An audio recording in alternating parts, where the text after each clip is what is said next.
Probably my least favourite would be a font called Scriptina.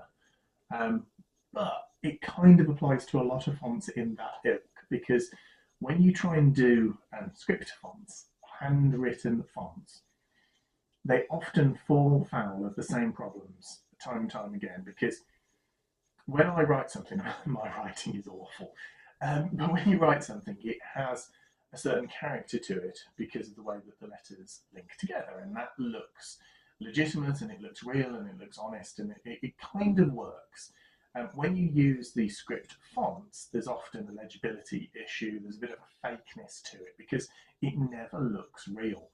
Um, and that's because of something called kerning, which is the spacing between the letters. It's the way that they interact and it's the linking of the letters because there's a peculiarity if you think of it.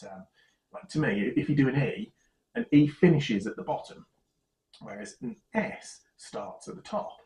Now, that seems really easy when you're writing it yourself because you just link them up. In terms of a font, it's got to try and have that built in to work out how to get those to link back in touch with each other. And it just means that they often look odd.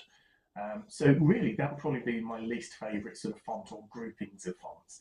You find some real gems, but one of the things we end up having to try and do is if we need a font, we'll either sort of create it for a heading with our pens, with our sort of computers, things like that, or we'll end up having to go through a whole bunch of fonts to find one that works for that word.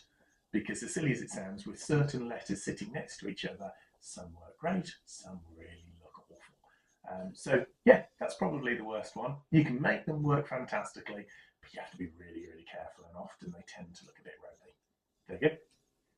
Um, okay, my least favourite font is quite easy. It's called Arnold Bocklin. I think it's spelled Boeklin. It's an old font, an old letter set font from the 60s and 70s.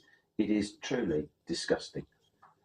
Anybody using Arnold Bocklin on any job, you need to be taken out and have a good old chat with yourself about your life choices because it's dreadful.